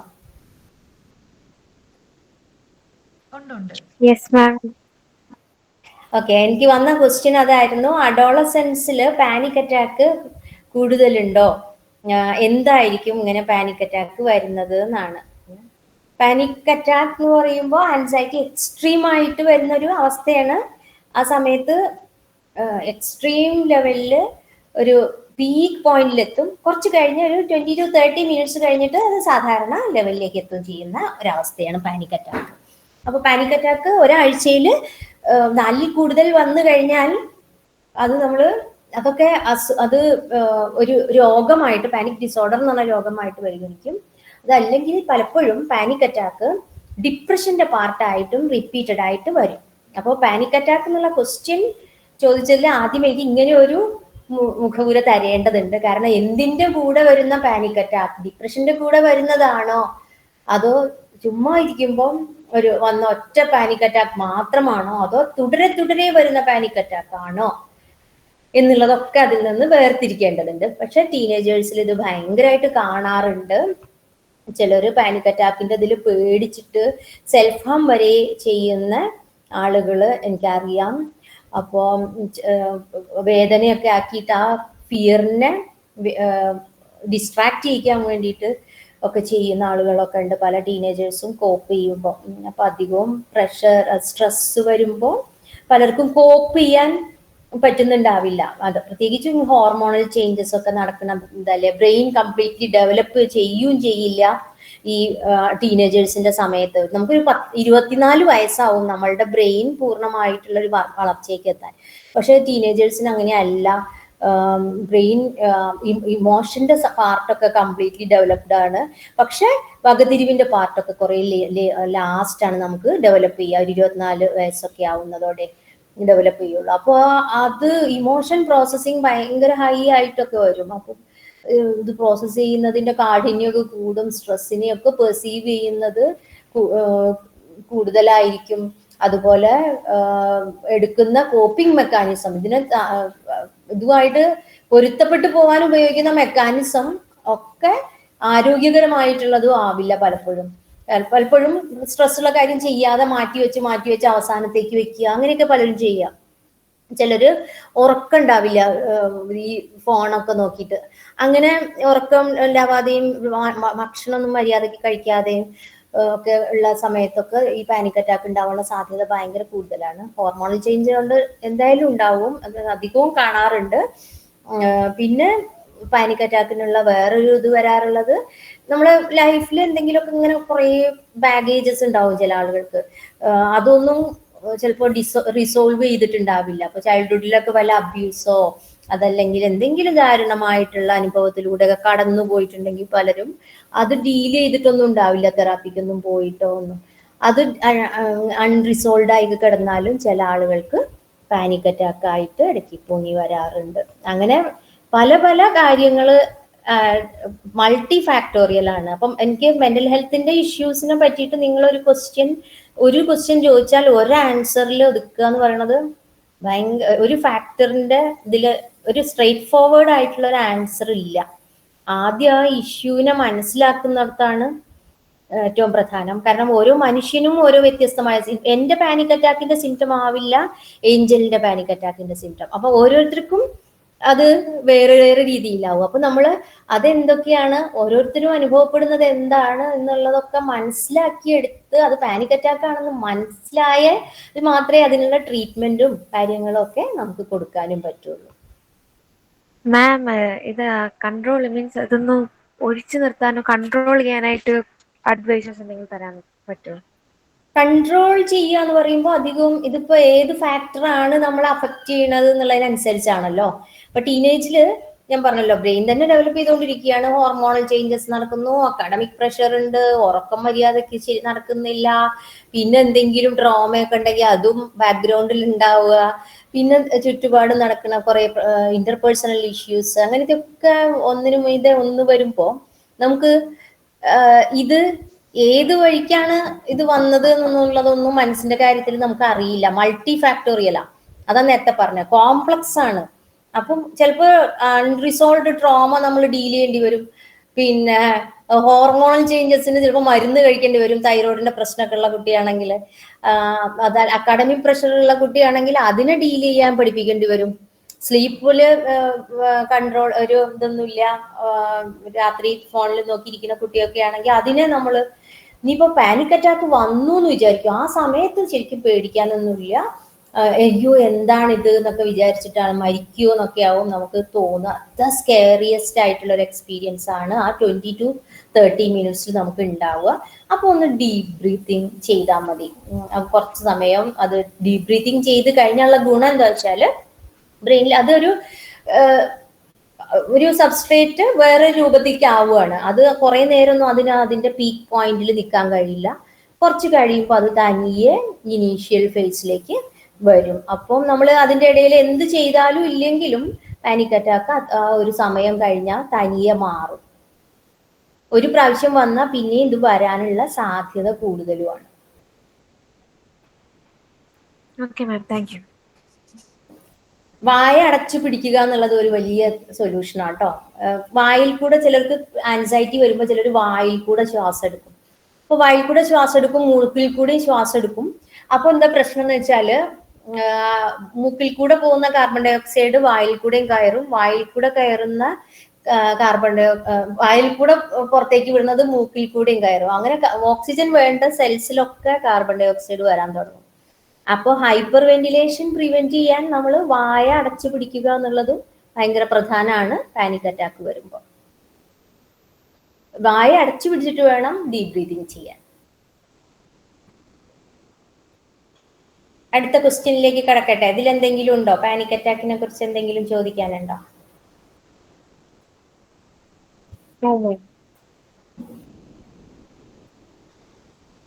ഇനിയുള്ളത് how can students and young people help improve mental health in their communities? അത് എനിക്ക് തോന്നുന്നു ഞാൻ പറയേണ്ടതില്ല, നിങ്ങൾക്ക് എല്ലാവർക്കും മനസ്സിലുണ്ടാവും അതിനൊരു ഉത്തരം അല്ലെ, എങ്ങനെ സമൂഹത്തിന്റെ മാനസികാരോഗ്യ നില കൂട്ടാം എന്നുള്ളത്. ഒന്നാമത്തത്, മനസ്സിന്റെ പ്രശ്നങ്ങൾ വന്നാൽ ആളുകൾ ഒളിഞ്ഞും മറിഞ്ഞും ഒക്കെയാണ് സംസാരിക്കുക. ഇപ്പൊ കയ്യിന്റെ ഒരു വേദനയാണെങ്കിൽ നമ്മളിപ്പോ ബസ്സിൽ അപ്പുറത്തിരിക്കുന്ന ആളോട് ചിലപ്പോൾ അങ്ങനെ പറഞ്ഞു തരും. അതല്ലെങ്കിൽ എവിടെ നിന്നും നമുക്ക് ഡോക്ടറെ കാണിച്ചു വരിക എന്നൊന്നും പറയാൻ ഒരു മടി ഉണ്ടാവില്ല. പക്ഷെ സ്റ്റിഗ്മ കാരണം മനസ്സിന്റെ പ്രശ്നങ്ങൾ ആളുകള് സംസാരിക്കാൻ മടി കാണിക്കും. ഒന്നാമത്തെ സ്റ്റെപ്പ് നമ്മൾ എടുക്കേണ്ടത് മനസ്സിന്റെ പ്രശ്നങ്ങളെ കുറിച്ച് സംസാരം തുടങ്ങുക എന്നുള്ളതാണ്. പിന്നെ നമ്മള് ഈ പ്രശ്നങ്ങൾ അനുഭവിച്ചിട്ടുള്ള ആളുകൾ തുറന്നു പറഞ്ഞ് എല്ലാവരും കൂടെ ഇരിക്കുന്നതും സംസാരിക്കുന്നതും ഒക്കെ ഒരു സ്ഥിരം വേദിയാക്കുക. പിന്നെ എന്തെങ്കിലും ഇതുപോലുള്ള ഓർഗനൈസേഷൻസിലൊക്കെ വളണ്ടിയർ ചെയ്യുന്നതൊക്കെ നല്ലതാണ്. അങ്ങനെ പുറം ലോകവുമായിട്ട് കണക്ഷനൊക്കെ വയ്ക്കുക.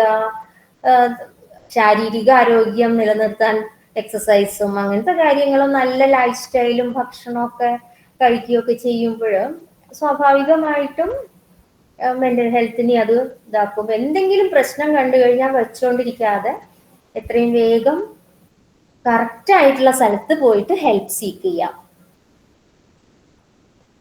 അങ്ങനെയാണ് നമുക്ക് മെന്റൽ ഹെൽത്ത് ഇംപ്രൂവ് ചെയ്യാൻ പറ്റുള്ളൂ. കാരണം പ്രശ്നം തുടക്കത്തിലേ കണ്ടുപിടിച്ച് അതിനെ ഇല്ലായ്മ ചെയ്യലോ അല്ലെങ്കിൽ അതിനെ എങ്ങനെ കുറയ്ക്കാം എന്നുള്ളത് നോക്കലും ഒക്കെയാണ് കൂടുതലും ചെയ്യാൻ പറ്റുന്നത്.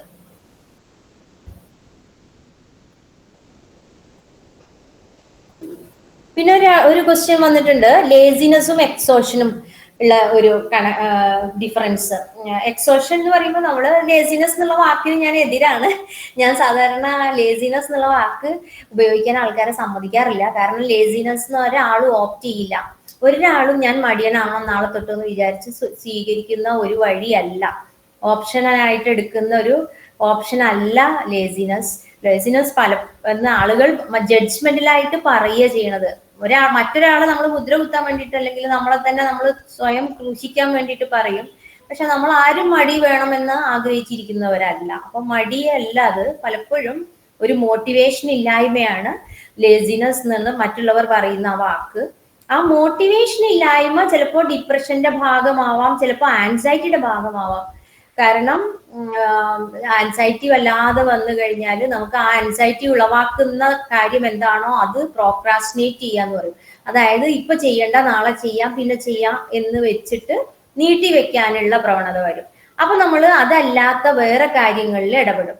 അപ്പൊ അതായത് നമുക്കിപ്പോ കുറെ അസൈൻമെന്റ്സ് എഴുതി തീർക്കാനുണ്ടെങ്കിൽ നമ്മൾ അന്നത്തെ ദിവസം റൂം ക്ലീൻ ചെയ്യുക, അസൈൻമെന്റ്സ് ചെയ്യാതെ അല്ലെങ്കിൽ കിടന്ന് സീരീസ് കാണുക, അങ്ങനത്തെ ഇതൊക്കെ വരുമ്പോൾ ആളുകൾ പറയും നിനക്ക് പഠിക്കാൻ അസൈൻമെന്റ് ചെയ്യാൻ മടിയായിട്ടാണ്. സത്യത്തിൽ മടിയല്ല, അത് ആൻസൈറ്റി കൊണ്ടാണ്.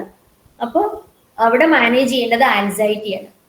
എക്സോസ്റ്റഡ് ആവുക എന്ന് പറഞ്ഞു കഴിഞ്ഞാൽ ബേൺ ഔട്ട് ആവുന്ന കണ്ടീഷനാണ്. അത് സ്ട്രെസ് കൂടിയാലാണ്. അപ്പൊ നമ്മൾ റെസ്റ്റ് എടുക്കുകയാണ് ചെയ്യേണ്ടത്. അതും എക്സോഷൻ ആണോ? എല്ലാവരും സ്വയം എക്സോഷൻ എന്ന് പറയുകയാണെങ്കിലും ചിലപ്പോൾ അത് ശാരീരികവും മാനസികമായിട്ടുള്ള ക്ഷീണം എന്തിന്റെ ഭാഗമാണെന്ന് മനസ്സിലാക്കുന്നിടത്താണ് അതിൻ്റെയും മാനേജ്മെന്റ്. ഇത് ഒരു പക്ഷെ വല്ല വൈറ്റമിൻ ഡെഫിഷ്യൻസി വന്നാലും നമ്മൾ എക്സോസ്റ്റഡ് ആവും, ഹീമോഗ്ലോബിൻ കുറഞ്ഞാൽ നമ്മൾ എക്സോസ്റ്റഡ് ആവും, ഹോർമോണൽ ഇംബാലൻസ് വന്നാൽ നമ്മൾ എക്സോസ്റ്റഡ് ആവും, വർക്ക് കൂടിയാൽ നമ്മൾ എക്സോസ്റ്റഡ് ആവും, ഉറക്കമില്ലെങ്കിൽ എക്സോസ്റ്റഡ് ആവും. സ്ട്രെസ് കൂടിയാൽ എക്സോസ്റ്റഡ് ആവും. അങ്ങനെ കുറെ കാര്യങ്ങൾ കൊണ്ട് എക്സോസ്റ്റഡ് ആവും. അതുകൊണ്ട് ഒറ്റ വാക്കിൽ അതെങ്ങനെ മാനേജ് ചെയ്യാന്ന് നമുക്ക് പറയാൻ പറ്റില്ല. പ്രശ്നവും ആളുടെ സിറ്റുവേഷൻസും അനുസരിച്ചിട്ടാണ് ഇതെല്ലാം നമ്മൾ മാനേജ് ചെയ്യാൻ ആളുകളെ ഹെൽപ്പ് ചെയ്യുന്നത്. ഓരോരുത്തർക്കും ഇൻഡിവിജ്വലി ടൈലേർഡ് ആയിട്ടാണ്. അതല്ലാതെ ഒരു തെറാപ്പി വെച്ചിട്ട് അല്ലാതെ ഒരു ഉടുപ്പ് തുന്നിയിട്ട് ആ ഉടുപ്പിന്റെ ഉള്ളിലേക്ക് ആൾക്കാരെ കയറ്റുന്ന രീതിയിലുള്ള ഒരു മെക്കാനിസം അല്ല നമ്മൾ ക്ലിനിക്കൽ സൈക്കോളജിയിൽ ഉപയോഗിക്കുക. ആളുകൾക്കനുസരിച്ച് ഉടുപ്പ് തുന്നുന്നത്, അതായത് ആളുകളുടെ സിറ്റുവേഷൻസ്, മനസ്സ്, ശരീരം എല്ലാം വേറെയാണ്. അപ്പം ആ വൈവിധ്യത്തിനനുസരിച്ച് വൈവിധ്യമായ രീതിയിൽ നമ്മൾ ആളുകളെ സമീപിക്കേണ്ടി വരും. എല്ലാവരെയും ഒരേപോലെ സമീപിക്കാൻ പറ്റില്ല. മെന്റൽ ഹെൽത്ത് ഇംപ്രൂവ് ചെയ്യാന് ഇതായിട്ട് കണക്ഷൻ കൊണ്ടുവരാന് സെഡൻഡറി ലൈഫിൽ എന്താ ചെയ്യാൻ പറ്റുക എന്നുള്ള ഒരു ക്വസ്റ്റ്യൻ ഉണ്ട്. അപ്പൊ അത് വളരെ നിങ്ങൾക്കൊക്കെ അറിയണത് തന്നെയായിരിക്കും. ജസ്റ്റ് കുറച്ച് സമയം പ്രകൃതിയായിട്ട് ഇണങ്ങാനും പ്രകൃതിയിൽ ടച്ച് ചെയ്യാനുള്ള ഒരു അവസരം ഉണ്ടാക്കി കൊടുക്കുക എന്നുള്ളതാണ് അതിലേറ്റവും നല്ലത് സെഡൻഡറി ആയിട്ട് ജീവിക്കുന്ന ആളുകൾക്ക്. അതൊരു പക്ഷെ ഇപ്പൊ ഭയങ്കരമായിട്ട് മാർക്കറ്റിംഗ് നടക്കുന്ന ഒരു സംഭവമാണ് വെൽനസ് സെന്ററുകൾ.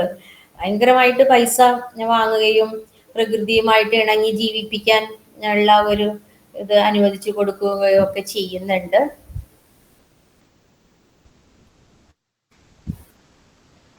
നമ്മളെ സമയം മുന്നോട്ട് പോയില്ലേ?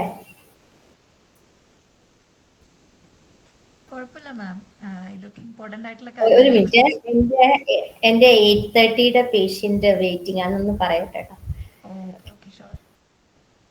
മീൻവൈൽ തസ്നി ഹാൻഡ് റേസ് ചെയ്തിട്ടുണ്ട്. എന്തായിരുന്നു കൺസേൺ? ചോദിച്ചോളൂ. അല്ല മാം ഞാൻ അത് ചോദിച്ചിട്ട് ഡീൽ ചെയ്തോളാം. മാം സംസാരിച്ചോളൂ, കുഴപ്പമില്ല.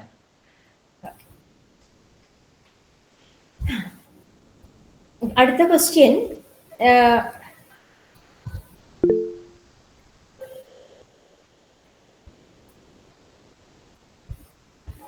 ADHD ആയിട്ട് ബന്ധപ്പെട്ട കുറെ ക്വസ്റ്റ്യൻസ് വന്നിട്ടുണ്ട്. How can equal learning atmosphere be created for students with and without mental disorders എന്നുള്ളൊരു ക്വസ്റ്റ്യൻ ഉണ്ട്. അപ്പം ഇതിൽ എന്താ, ഞാൻ എപ്പോഴും നമ്മൾ സ്കൂൾ ലെവലിലും കോളേജ് ലെവലിലും ഒക്കെ ഇന്റർവെൻഷൻസ് ചെയ്യുന്നുണ്ട്. അതിൽ നമ്മൾ ചെയ്യാറുള്ളത് സ്കൂളിലും ടീച്ചേഴ്സിനൊക്കെ ഒരു നല്ല ട്രെയിനിങ് കൊടുക്കുക. ടീച്ചേഴ്സിന് അവരുടെ മെന്റൽ ഹെൽത്ത് നീഡ്സ് ഐഡന്റിഫൈ ചെയ്യാനും കുട്ടികളുടെ മെന്റൽ ഹെൽത്ത് നീഡ്സ്, സ്വന്തം മെന്റൽ ഹെൽത്ത് നീഡ്സും കുട്ടികളുടെ മെന്റൽ ഹെൽത്ത് നീഡ്സും ഒക്കെ ഐഡന്റിഫൈ ചെയ്യാനുള്ള രീതി നമ്മൾ പഠിപ്പിച്ചു കൊടുക്കുകയാണ് ചെയ്യുക. പിന്നെ ടീച്ചിങ് മെത്തേഡ് എല്ലാവർക്കും ഒരേപോലെ ചെയ്യാതെ ഓരോ കുട്ടിക്ക് അനുസരിച്ച് എത്രത്തോളം ചെയ്യാൻ പറ്റും എന്നുള്ള രീതിയിൽ അങ്ങനെയുള്ള ചർച്ചകളും ഒക്കെ ആയിട്ട് ടീച്ചേഴ്സിനെ നമ്മൾ ഹെൽപ്പ് ചെയ്യാറുണ്ട്. കുറേയും കൂടെ അവരുമായിട്ട് എങ്ങനെ കമ്മ്യൂണിക്കേറ്റ് ചെയ്യണം, എങ്ങനെ അവരെ കൂടെ ചേർത്ത് അവർക്ക് ടൈം എക്സ്റ്റൻഷൻ, ഡെഡ് ലൈൻസിൽ എങ്ങനെ എക്സ്റ്റൻഷൻ കൊടുക്കുക, അങ്ങനത്തെ കാര്യങ്ങളൊക്കെ എത്രത്തോളം ചെയ്തു കൊടുക്കാൻ പറ്റും എന്നൊക്കെ ഉള്ളത് നമ്മൾ ടീച്ചേഴ്സുമായിട്ട് ചർച്ച ചെയ്ത് അവരെ ഇതിലേക്ക് മറ്റുള്ള കുട്ടികളുടെ അതേ ലെവലിലേക്ക് തന്നെ ഈ അസുഖമുള്ള സമയത്ത് ഫൈറ്റ് ചെയ്യുമ്പോഴും നമ്മൾ അവരെ കൊണ്ടുവരാൻ ശ്രമിക്കും. കൂടുതലും നമ്മൾ ഇപ്പോൾ പല പ്രശ്നങ്ങളുള്ള കുട്ടികളാണെങ്കിൽ ആ പ്രശ്നം ട്രീറ്റ്മെന്റ് നമ്മൾ ചെയ്യും. പക്ഷെ പ്രശ്നം കുറച്ച് പരിമിതികളിലേക്ക് ഫോക്കസ് ചെയ്യാതെ നമ്മൾ അവരുടെ എബിലിറ്റീസും സ്ട്രെങ്ത് ഒക്കെ എന്തൊക്കെയാണെന്ന് നോക്കിയിട്ട് ആ സ്ട്രെങ്ത്തിനെയൊക്കെ പരിപോഷിപ്പിക്കാനാണ് കൂടുതൽ ശ്രമിക്കുക. പിന്നെ ADHD റിലേറ്റഡ് ആയിട്ട് 2-3 ക്വസ്റ്റ്യൻസ് ഉണ്ട്. അതിൽ ഒന്ന് പറയുന്നത് സോഷ്യൽ ഫാക്ടേഴ്സ്, എൻവയോൺമെന്റൽ ഫാക്ടേഴ്സ് ഒക്കെ ADHD ഉള്ള ആളുകളെ എങ്ങനെ ബാധിക്കുന്നതാണ്. ADHD എന്ന് പറഞ്ഞാൽ attention deficit hyper activity disorder ആണ്. അപ്പം ഇമ്പൾസീവ് ആയിരിക്കും, വേഗം ഈസിലി ഡിസ്ട്രാക്റ്റബിൾ ആയിരിക്കും, വേഗം അവർ ഡിസ്ട്രാക്റ്റഡ് ആയി പോകും. ചുറ്റുള്ള നമ്മളെ ശ്രദ്ധ തിരിക്കുന്ന രീതിയിലുള്ള കാര്യങ്ങൾ ചുറ്റുപാടുണ്ടെങ്കിൽ വേഗം ശ്രദ്ധ മുന്നിൽ നിൽക്കില്ല. അപ്പൊ അതൊക്കെ എൻവയോൺമെന്റിൽ നിന്ന് കുറയ്ക്കുന്നത് നന്നായിരിക്കും എന്നുള്ളതാണ് എപ്പോഴും നമ്മൾ പറയാറുള്ളത്. അതുപോലെ ഓവറായിട്ട് സ്ട്രക്ചേർഡ് ആയിട്ട് ഉള്ള സിസ്റ്റം ഒക്കെ വരുമ്പോൾ ഭയങ്കര ബുദ്ധിമുട്ടായിരിക്കും ADHD ഒക്കെ ഉള്ള ആളുകൾക്ക്. പക്ഷെ നമ്മൾ എന്നാലും കൂടെ നിന്ന് ഇൻഡിവിജ്വൽ അറ്റൻഷൻ കൊടുത്ത് അവരെ സ്ട്രക്ചറിലേക്ക് കൊണ്ടുവരാനും സ്ട്രക്ചറിൽ നിന്ന് പോകുമ്പോൾ ഓർമ്മിപ്പിച്ച് തിരിച്ചു കൊണ്ടുവരാനും ഒക്കെ കൂടെ നിന്ന് സഹായിക്കുകയാണ് ചെയ്യേണ്ടത്. ഇൻഡിവിജ്വൽ അറ്റൻഷൻ കൊടുത്ത് അവർക്ക് സപ്പോർട്ട് ചെയ്യുകയാണ് ശരിക്കും വേണ്ടത്. അതും ADHD ഉള്ള ആളുകളാണെങ്കിലും കുറേയേറെ സ്ട്രെങ്ത് അവർക്ക് ഉണ്ടായിരിക്കും. ആ സ്ട്രെങ്ത്തിനെ നമ്മൾ വികസിപ്പിച്ചെടുക്കുകയാണ് എപ്പോഴും ഇത് ചെയ്യുക, ഇങ്ങനെയുള്ള പ്രശ്നങ്ങൾ ഉണ്ടാവുമ്പോൾ ചെയ്യുക.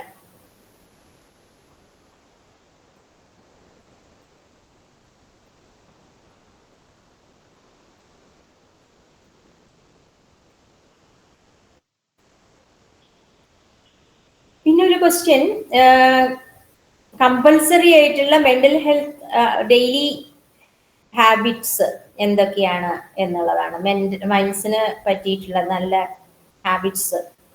എനിക്ക് തോന്നുന്നു അത് ഞാൻ പറയാതെ തന്നെ എല്ലാവർക്കും അത് യൂട്യൂബിലും ഇൻസ്റ്റാഗ്രാമിലൊക്കെ ഇഷ്ടംപോലെ കണ്ടിട്ട് അറിയുമായിരിക്കും. എന്താണെങ്കിലും നല്ലതാണ്, നമ്മള് ഫിസിക്കൽ മൂവ്മെന്റ്സും നേച്ചറും ആയിട്ടുള്ള എക്സ്പോഷർ ഉണ്ടാകുന്നത് നല്ലതാണെന്നുള്ളത് കുട്ടികൾക്ക് വരെ ഇപ്പൊ അറിയാം. പിന്നെ ഡിജിറ്റൽ ആയിട്ടുള്ള കാര്യങ്ങളോടൊക്കെ അതല്ലാതെ നെഗറ്റീവായിട്ടുള്ള ന്യൂസ് അങ്ങനത്തെ കണ്ടന്റിനോടൊക്കെ വല്ലാതെ നമ്മൾ ആഭിമുഖ്യം കാണിക്കുന്നുണ്ടെങ്കിൽ കുറച്ച് അതിൽ നിന്നൊക്കെ മാറി നിൽക്കുന്നത് നന്നായിരിക്കും. പിന്നെ ഒരു ഗ്രാറ്റിറ്റ്യൂഡ് വെച്ച് നിർത്തുന്ന രീതിയിൽ ആളുകളുടെ അടുത്തും ജീവിതത്തിനോടൊക്കെ നമ്മൾ അങ്ങനെ ഒരു മനോഭാവം, അർത്ഥവത്തായിട്ടുള്ള കാര്യങ്ങൾ ചെയ്യുന്നുണ്ടോ ഇല്ലേ എന്നുള്ളത് നമ്മൾ ഓരോന്ന് പ്രവൃത്തി ചെയ്യുമ്പോഴും ചെയ്യുന്നത് അർത്ഥവത്താണോ എന്ന് മനസ്സിലാക്കി ചെയ്യുന്നത് ഡെയിലി ഹാബിറ്റ്സിലേക്ക് കൊണ്ടുവരുന്നത് ഭയങ്കരമായിട്ട് നമ്മളെ ഹെൽപ്പ് ചെയ്യും.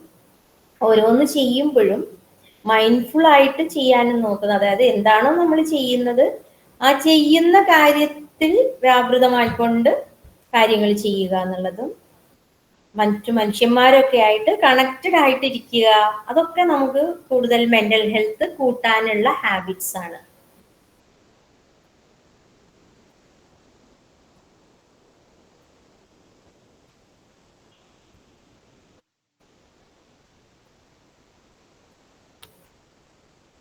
അനിമൽസിന്റെ അടുത്തുള്ള കമ്പാഷൻ എങ്ങനെ കൂട്ടാം എന്നുള്ളൊരു ക്വസ്റ്റ്യൻ ഉണ്ട്.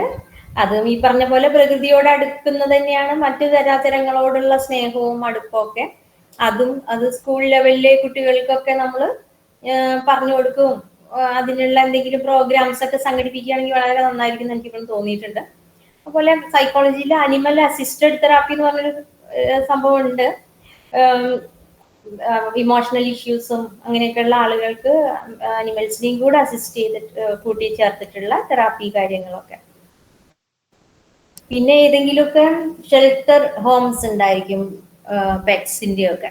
അപ്പൊ അവിടേക്ക് കോൺട്രിബ്യൂഷൻസ് കൊടുക്കുന്നതൊക്കെ കുട്ടികളെ കൊണ്ട് ചെയ്യിക്കാം, അല്ലെങ്കിൽ അവിടെ വോളണ്ടിയർ ചെയ്യിപ്പിക്കുന്നതൊക്കെ കുട്ടികളെ കൊണ്ട് ചെയ്യിക്കാം. അങ്ങനെ കുറെ കാര്യങ്ങൾ അതിലേക്ക് എക്സ്പോസ്ഡ് ആക്കുമ്പോൾ ചെറിയ പ്രായം തൊട്ടേ അത് ആ കമ്പാഷൻ അവർക്ക് ഡെവലപ്പ് ചെയ്തു വരും. ഹയർ സെക്കൻഡറി ലെവലിലൊക്കെ ഉള്ള കുട്ടികളുടെ ADHD എങ്ങനെ ഡീൽ ചെയ്യാം എന്നുള്ളൊരു ക്വസ്റ്റ്യൻ ഉണ്ട്. ADHD എത്ര വലിയ ലെവലിലാണെങ്കിലും അവർക്ക് ഇൻസ്ട്രക്ഷൻ കൊടുക്കുന്നത് 1 at a time വളരെ ക്ലിയർ ആയിട്ടുള്ള വിഷ്വൽ ആയിട്ടുള്ള എഴുതിയിട്ടൊക്കെ ഉള്ള ഇൻസ്ട്രക്ഷൻ ഒക്കെ കൊടുക്കുകയാണ് എപ്പോഴും നല്ലത്. ഒരു ഇൻസ്ട്രക്ഷൻ അങ്ങനെ എല്ലാ ഇൻസ്ട്രക്ഷനും കൂടി ഒരുമിച്ച് കൊടുത്തു കഴിഞ്ഞാൽ വലിയ ആളുകളുടെ ADHDക്ക് അത് ബുദ്ധിമുട്ടാണ്, കുട്ടികളുടെ ADHD ആണെങ്കിലും അത് ബുദ്ധിമുട്ടാണ്. അപ്പോൾ ഇൻസ്ട്രക്ഷൻ കൊടുക്കുമ്പോൾ വളരെ ലളിതമായ രീതിയിൽ കൊടുക്കുക, മനസ്സിലാവുന്ന രീതിയിൽ ഇൻസ്ട്രക്ഷൻ കൊടുക്കുക. പിന്നെ ചെയ്യുന്നത് അവര് ശ്രദ്ധ പോകുന്നുണ്ടോ എന്ന് നോക്കിയിട്ട് ശ്രദ്ധ ഇങ്ങനെ തിരിച്ചു കൊണ്ടുവരികയൊക്കെ ചെയ്യേണ്ടി വരും. ഇങ്ങനെ ഒരേ സമയം കുറേ ഗോൾസ് ഒന്നും സെറ്റ് ചെയ്ത് കൊടുക്കാതെ ചെറിയ ചെറിയ ഗോൾസ് ഒക്കെ ഇങ്ങനെ സെറ്റ് ചെയ്ത് കൊടുത്തിട്ട് അത് അച്ചീവ് ചെയ്ത് പ്രോത്സാഹിപ്പിക്കുക. അങ്ങനെയൊക്കെ ചെയ്യുമ്പോൾ ADHD ഉള്ള ആളുകൾക്ക് നമുക്ക് ഭയങ്കര വ്യത്യാസം അവരുടെ പ്രൊഡക്ടിവിറ്റിയിൽ ഉണ്ടാവും. ഇൻഡിവിജ്വൽ അറ്റൻഷൻ കൊടുക്കുന്നത് വളരെ ഇമ്പോർട്ടൻ്റ് ആണ് ADHD ഉള്ള സ്റ്റുഡൻസിന്. അധികവും ADHD ഉള്ള ആളുകൾക്ക് പ്രോക്രാസ്റ്റിനേഷനും കൂടെ ഉണ്ടാവാറുണ്ട്. സ്ട്രെസ് എങ്ങനെ ഡെയിലി ലൈഫിൽ നിന്ന് കുറയ്ക്കുക എന്നൊരു ക്വസ്റ്റ്യൻ ഉണ്ട്. ഉറപ്പാണല്ലോ, അത് ഭക്ഷണവും ഉറക്കവും മര്യാദയ്ക്ക് നടക്കണില്ലേ എന്ന് നോക്കുന്നു. പിന്നെ നമ്മൾ വല്ലാതെ ഫോണിൽ കുത്തി കളിക്കുന്നുണ്ടോ, നമ്മൾ ഓവർ സ്ട്രെസ്ഡ് ആണോ, അങ്ങനത്തെ കാര്യങ്ങളൊക്കെ സ്വയം ഒന്ന് അവലോകനം ചെയ്യുക. സ്ട്രെസ്ഡ് ആണെങ്കിൽ നമ്മൾ റിലാക്സ്ഡ് ആവാൻ വേണ്ടിയിട്ടൊരു നമുക്ക് ഇഷ്ടമുള്ള ഒരു കാര്യത്തിൽ എൻഗേജ്ഡ് ആവുക, ജീവിതത്തിൽ അർത്ഥവത്തായിട്ടുള്ള കാര്യങ്ങൾ ചെയ്യുക. അപ്പൊ തന്നെ നമുക്ക് കുറേ സ്ട്രെസ് കുറയും. അപ്പൊ അത് പാഷനായിട്ട് മാറും കുറേ കാര്യങ്ങൾ. പിന്നെ നമുക്ക് ഇങ്ങനെ വിഷമമുണ്ട് എന്നൊക്കെ ഉള്ളത്, സ്ട്രെസ് വരുന്നതൊക്കെ ആരോടെങ്കിലും ഒന്ന് ഓപ്പൺ ആയിട്ട് സംസാരിക്കുകയൊക്കെ ചെയ്യുന്നത്, അല്ലെങ്കിൽ എഴുതി വെക്കുന്നതൊക്കെ ഭയങ്കരമായിട്ട് നമ്മളെ ഹെൽപ്പ് ചെയ്യും. നമുക്ക് ഇന്ത്യക്കാർക്ക് ഭയങ്കര ബുദ്ധിമുട്ടുള്ള ഒരു കാര്യമാണ് ഓർഗനൈസ് ചെയ്തിട്ട് കാര്യങ്ങൾ ചെയ്യുന്നതൊക്കെ, ടൈമൊക്കെ ഓർഗനൈസ് ചെയ്ത് മാനേജ് ചെയ്യുന്നത്. പക്ഷെ അത് ഭയങ്കരമായിട്ട് സ്ട്രെസ് കുറയ്ക്കും നമ്മൾ അങ്ങനെ ചെയ്യുകയാണെങ്കിൽ. അതും പക്ഷെ പ്രശ്നമാണ്, ഇത് ഓവറായി കഴിഞ്ഞാലും ആളുകൾ ഓവറായിട്ട് ടൈം തീർന്നു എന്നുള്ളതിൽ പോവാനും സാധ്യത. മാം നമുക്കൊരു 10 മിനിറ്റ് ഒക്കെ കൊണ്ട് വൈൻഡ് അപ്പ് ചെയ്താലോ? എന്റെ ഇതില് ഇപ്പൊ വൈൻഡപ്പ് ചെയ്താലോ എന്നാണ്, എനിക്ക് വീണ്ടും കോൾ വരുന്നുണ്ട് അടുത്ത. ഇനി എനിക്ക് തോന്നുന്നില്ല, ഒരുവിധം പറഞ്ഞ കാര്യങ്ങൾ തന്നെയാണ്. സ്ട്രെസ്, ആൻസൈറ്റി, ഡിപ്രഷൻ ഒക്കെയാണ് ഇപ്പൊ പറഞ്ഞ കാര്യങ്ങളെല്ലാം തന്നെയാണ്. ഓക്കെ മാം, 2 പേര് ക്വസ്റ്റ്യൻസ് ഹാൻഡ് റേസ് ചെയ്തിട്ടുണ്ട്. അവർക്ക് ആൻസർ ചെയ്യാനുള്ള ടൈം മാമിന് ഉണ്ടാകും? എന്നാ അതൊന്ന് ചോദിച്ചോട്ടെ. ഞാൻ ഇതിങ്ങനെ പറയുന്നേക്കാട്ടിലും ആവും അത് ചോദിക്കുന്നത്. ഓക്കെ, തസ്നി ഹാൻഡ് റേസ് ചെയ്തിട്ടുണ്ട്. എന്തായിരുന്നു? തസ്നി പറഞ്ഞോളൂ. ഹലോ മാം, കേൾക്കുന്നുണ്ടോ? കേൾക്കുന്നുണ്ട്. നമ്മൾ പിക്കോ സൈക്കോളജിയിൽ മെന്റൽ ഹെൽത്തിനെ ഇംപ്രൂവ് ചെയ്യിപ്പിക്കാനുള്ള എന്തെങ്കിലും തെറപ്പിയോ അങ്ങനെ എന്തെങ്കിലും ഉണ്ടോ? കേട്ടില്ല. ഇംപ്രൂവ് ചെയ്യിപ്പിക്കാൻ വേണ്ടിയിട്ട് പിക്കോ സൈക്കോളജിയിൽ എന്തെങ്കിലും തെറപ്പിയോ കാര്യങ്ങളോ അങ്ങനെ എന്തെങ്കിലും ഉണ്ടോ? ഇക്കോ സൈക്കോളജിയിലല്ലേ? അതെ. ഇക്കോ സൈക്കോളജിയിൽ എവിഡൻസ് ബേസ്ഡ് ആയിട്ട് നമ്മൾ പല തെറാപ്പിയുടെയും കൂടെ ചേർക്കുന്ന ടെക്നിക്സ് ആണ്. അതേപോലെ 2020 ശേഷമാണ് ഇങ്ങനത്തെ ഒരു ബ്രാഞ്ച് തന്നെ വന്നിരിക്കുന്നത്. അപ്പം ഈ നേച്ചർ വാക്ക് പോലത്തെ, ഫോറസ്റ്റ് വാക്ക്, അങ്ങനത്തെ കുറെ കാര്യങ്ങൾ ഉണ്ടല്ലോ. അങ്ങനെ നേച്ചറിലേക്ക് അതൊക്കെ തെറാപ്പിയുടെ ഭാഗമാക്കി മാറ്റുന്നതേ ഇപ്പോഴുള്ള നിലയിൽ ഉള്ളൂ. അങ്ങനത്തെ കുറച്ച് ആക്ടിവിറ്റീസ്. അതല്ലാതെ അതിന്റെ മാത്രമായിട്ടുള്ള ഒരു ഇത് ഇക്കോ സൈക്കോളജിയുടെ ടെക്നിക്കാണ് എന്ന് പറഞ്ഞിട്ടുള്ളതില്ല. കാരണം ഇക്കോളജിയുടെ ഭാഗമാക്കിയിട്ട് ഉള്ള ഒരു തെറാപ്പി ടെക്നിക്, അത്രയേ ഉള്ളൂ. Okay, thank you ma'am. ഫൈറൂസയുടെ ക്വസ്റ്റ്യൻ എന്താണ്?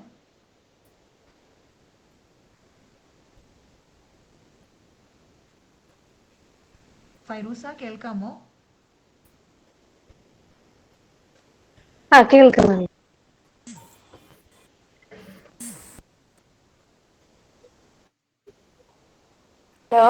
ചോദിച്ചോളൂ ഫൈറൂസ. എൻ്റെ ക്വസ്റ്റ്യൻ പറഞ്ഞത് interdisciplinary approach for healing, അതുമായിട്ട് കണക്ട് ചെയ്തിട്ടാണ്. അപ്പം ഇപ്പോൾ ഒരുപാട് പ്രോഗ്രാംസ് ഇങ്ങനെ നടക്കുന്നുണ്ടല്ലോ, ഒരുപാട് ആസ്പെക്റ്റുകൾ കണക്ട് ചെയ്തിട്ട്, ഇപ്പോൾ യോഗ, നേച്ചർ, പിന്നെ മെൻ്റൽ ഹെൽത്ത് സെഷൻസ്, എല്ലാം കൂടെ ഒരു കോമ്പിനേഷനിൽ ഉള്ള പ്രോഗ്രാംസ് ഒരുപാട് നടക്കുന്നുണ്ടല്ലോ. അപ്പം ഈ പ്രോഗ്രാംസ് കണ്ടക്ട് ചെയ്യുന്ന ആളുകൾ നെസസറിലി ഒരു സൈക്കോളജിസ്റ്റ് ആയിരിക്കേണ്ട ആവശ്യമുണ്ടോ? ഇല്ല എന്നുണ്ടെങ്കിൽ അങ്ങനെയുള്ള ഒരു ഫെസിലിറ്റേറ്റർക്ക് വേണ്ട അവയർനെസ് എന്താണ്? സൈക്കോളജിസ്റ്റ് ആയിരിക്കണം എന്ന് നമുക്ക് പറയാൻ പറ്റില്ല. കാരണം നമ്മള് എല്ലാ ഡിസിപ്ലിനിലുള്ള ആൾക്കാർ കൂട്ടിച്ചേർത്തിട്ടുള്ള ഒരു ട്രീറ്റ്മെന്റ് ആയതുകൊണ്ട്. അപ്പം ബേസിക്കലി ഹെൽപ്പേഴ്സ് സ്കിൽ എന്ന് പറയും. നമ്മൾ മനുഷ്യന്മാരെ ഹെൽപ്പ് ചെയ്യാനുള്ള ആളുകൾക്ക് വേണ്ട കുറച്ച് സ്കിൽസ് ഉണ്ട്. ഇപ്പോൾ ആക്റ്റീവ് ലിസണിങ് അതിൽ പെട്ടതാണ്. അതുപോലെ എംപതി നമുക്ക് ഉണ്ടോ ഇല്ലയോ, മറ്റുള്ളവർ പറയുന്നത് അതുപോലെ റിലേറ്റ് ചെയ്യാനുള്ള എബിലിറ്റി ഉണ്ടോ, റാപ്പോ ഉണ്ടാക്കാനുള്ള കഴിവുണ്ടോ, കേൾക്കാനുള്ള കഴിവുണ്ടോ, അങ്ങനെ അനലൈസ് ചെയ്യാനുള്ള കഴിവുണ്ടോ, ഇത് അസുഖമാണോ അസുഖമല്ലേ എന്ന് തിരിച്ചറിയാനുള്ള കഴിവുണ്ടോ, ഈ അസുഖത്തിന് ഇത് പറ്റില്ല എന്നൊക്കെ ഉണ്ടാവും. യോഗയുടെയൊക്കെ ചിലതിന് പറ്റില്ല. അപ്പൊ അതാണ്, ഇത് പറ്റാത്തതാണ്, ഈ അസുഖം ഉള്ളതുകൊണ്ട് ഇത് പറ്റില്ല എന്നുള്ള രീതിയിലുള്ള ബേസിക് അണ്ടർസ്റ്റാൻഡിങ്ങും കോൺട്രാ ഇൻഡിക്കേഷൻസും അറിഞ്ഞിരിക്കണം. അതല്ലാതെ നേരത്തെ പറഞ്ഞ പോലെ ഉണ്ടാവും, ഒരു ഉടുപ്പ് തയ്ച്ചിട്ട് എല്ലാരെയും കൂടി അതിലേക്ക് കയറ്റുന്ന പോലെ ആയിരിക്കും. പലർക്കും പല രീതിയിലുള്ള മെത്തേഡ്സ് ആവും വേണ്ടത് എന്നുള്ള ആ ഇൻഡിവിജ്വൽ ഡിഫറൻസസിനെ മനസ്സിലാക്കാനും ഉള്ള കഴിവ് എന്തായാലും വേണം ശരിക്കും ഹെൽപ്പിംഗ് പ്രൊഫഷനിലേക്ക് വരുമ്പോൾ. Okay ma'am. അപ്പോൾ എനിക്ക് സൈക്കോളജിസ്റ്റ് തന്നെ ആണെന്ന് പറയാൻ പറ്റില്ല, അത് പറഞ്ഞാൽ ഭയങ്കര മോശമായിട്ടുള്ള ഒരു കാര്യം. കാരണം ഞാൻ ഈ ഇന്റർ ഡിസിപ്ലിനറിയോ മൾട്ടി ഡിസിപ്ലിനറി അപ്രോച്ചിൽ പോകണമെന്ന് പറയുകയും ഇങ്ങനെ പറയുകയും ചെയ്യും. പക്ഷെ ഹെൽപ്പേഴ്സ് സ്കിൽസിന്റെ ട്രെയിനിങ് എല്ലാവർക്കും കൊടുക്കാമല്ലോ, എല്ലാവർക്കും എടുക്കാമല്ലോ.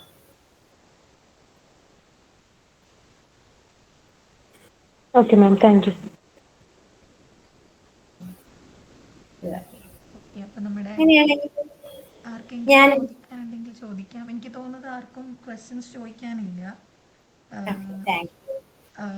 So ma'am thank you so much. അതിനോടൊപ്പം തന്നെ നമ്മുടെ ഫീഡ്ബാക്ക് ഫോം ഞാൻ ഒന്നും കൂടി ഇത് ഗ്രൂപ്പിലേക്ക് ഇട്ടിട്ടുണ്ട്, ചാറ്റിലേക്ക് ഇട്ടിട്ടുണ്ട്, നിങ്ങൾക്ക് പൂരിപ്പിച്ച് അയക്കാവുന്നതാണ്. സോ ഇത്രയും നേരം നമ്മുടെ പ്രസൻറ്റേഷൻ എല്ലാം കേട്ടിരുന്ന പാർട്ടിസിപ്പൻസിനും ഒപ്പം നമ്മളുടെ കൂടെ ഇത്രയും നേരം ഈ പ്രോഗ്രാം എല്ലാം ഭംഗിയായിട്ട് ലീഡ് ചെയ്ത് കൊണ്ടുപോയ രേഖ മാമിനും ഒത്തിരി ഒത്തിരി ഒത്തിരി നന്ദി. അപ്പോൾ thank you so much. Happy mental health day.